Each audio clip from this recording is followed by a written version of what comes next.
آپ نے پورے پاکستان میں جو موٹر ویز بنائے اس میں نئے روٹس بنائے. کراچی حیدرآباد سے آپ کی کیا دشمنی تھی کہ آپ نے اسی سپر ہائی وے کو موٹر وے کر دیا؟ بدقسمتی سے اس پر جو کراچی کی نمائندگی تھی ایم کیو اس نے اس پر چھو تک نہیں کی. اور اس کے مٹیریل کو بھی آپ دیکھ لیں, آپ اس کی کنسٹرکشن کو دیکھ لیں, اور ابھی جا کر دیکھ لیں تو وہاں پر آپ کو رکشے اور موٹر سائیکلیں موٹر وے پہ نظر آئیں گے. میں ہم یہ مطالبہ کرنا چاہتے ہیں کہ صرف زبانی جمع خرچ سے کام نہیں چلے گا, اور ہمیں ایم کیو ایم کے آپ کے جو معاہدے ہیں ہمیں معلوم ہے کہ وہ معاہدے کیا ہوتے ہیں.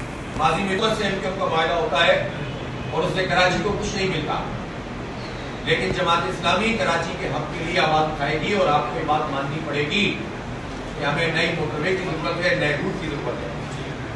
ہم یہ مطالبہ کرتے ہیں کہ کے الیکٹرک,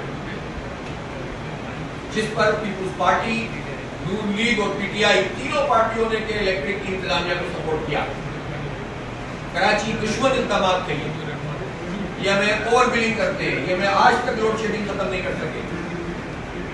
ان کو بغیر کسی ایگریمنٹ کے سوئی سوتن گیس سے گیس سپلائی کی جا رہی ہے. دنیا کے کس قانون میں بات موجود ہے کہ پرائیویٹ کمپنی کو آپ بغیر معاہدے کے جو ہے گیس کی سپلائی کریں؟ یہاں چولہوں میں گیس نہیں آ رہی. اس وقت انڈسٹری کا بحران ہے, جاتی ہے یہ آئل کے پیسے چارج کرتے ہیں, تو فیول ایڈجسٹمنٹ چارجز میں اربوں روپے کماتے ہیں, اور جو کلو بیک کی رقم ہے کراچی کے لوگوں کے 40-45 ارب روپے, یہ فوری طور پر, یہ تو کورٹ کا بھی کام ہے کہ وہ اسٹے ختم کرے, اس لیے کہ جب بھی کوئی عوام کے مفاد کا مسئلہ ہوتا ہے کورٹ سے وہ اسٹے میں چلے جاتے ہیں.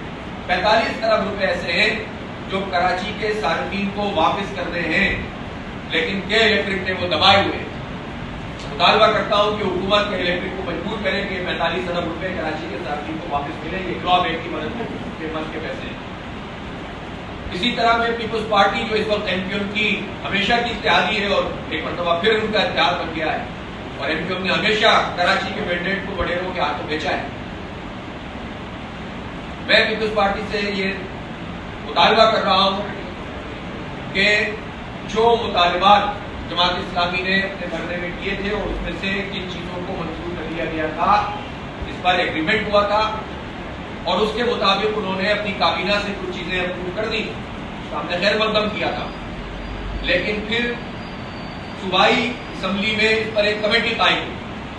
45 دن گزر گئے ہیں, اور اس افراتفری میں کراچی کا جو کور ایشو ہے کہ بااختیار شہری حکومت, اس پر اس کمیٹی کا اجلاس بھی نہیں ہوا. فوری اجلاس اور فوری صوبائی اسمبلی کا اجلاس کر کے وہ تمام امینڈمنٹ پاس کی جائیں.